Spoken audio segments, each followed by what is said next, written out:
انسان اپنے عیبوں پر نگاہ رکھے،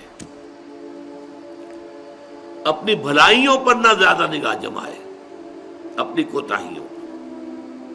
کون شخص ان کا کامل ہے؟ کامل کوئی نہیں ہے، کسی نہ کسی پہلو سے کوئی خامی، کوئی کمی کہیں نہ کہیں تو ہے، اس پر نگاہ جمائے رکھو تو اس سے یہ ہے کہ تکبر پیدا نہیں ہوگا، تواضع پیدا ہوگا، انسان کے اندر حلم پیدا ہوگا، اور تکبر کا ازالہ اس سے ہوتا ہے انسان اس کائنات کی وسعتوں کا، اس کی پہنائیوں کا ذرا تصور کرے۔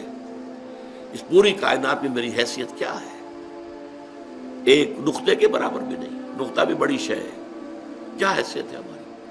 اور اس کے لیے وہ جو میں نے ابھی آپ کو تمثیل سنائی، اِنَّكَ لَن تَخْرِقَ الْأَرْضَ وَلَن تَبْلُغَ الْجِبَالَ طُولًا، کتنا ہی زمین پہ پاؤں پٹخ پٹخ کر چلو تم ہماری زمین کو پھاڑ نہیں سکتے، اور کتنا ہی گردنوں کو اکڑا لو اور کتنے ہی ان پر ترے اور چڑھا لو تم ہمارے پہاڑوں کے برابر نہیں ہو سکتے۔ تو یہ در حقیقت اپنی جو بھی کمی ہے، اپنے آپ کو انسان سمجھے کہ میں بہت حقیر انسان ہوں، اس کائنات کے اندر میری حیثیت کیا ہے۔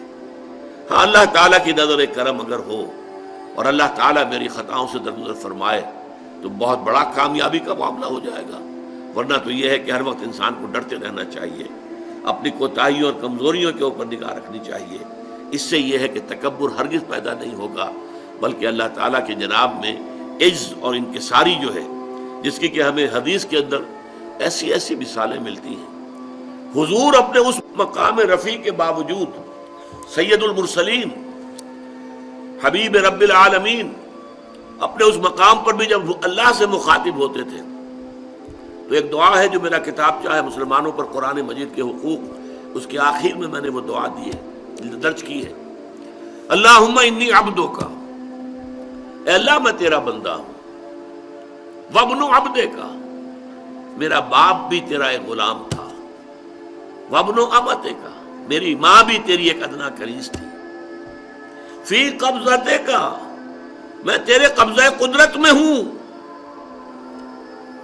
ناصیتی بیدک، میری پیشانی تیرے ہاتھ میں ہے، جدھر چاہے لے جائے، ماضٍ فی حکمک، اور میرے پورے وجود میں تیرا حکم جاری و ساری ہے، عدل فی قضاؤک، اور میرے بارے میں جو فیصلہ تو کرے وہ عدل پر مبنی ہوگا۔ یہ انداز محمد الرسول اللہ کا اپنے پروردگار سے تخاطب کا تھا۔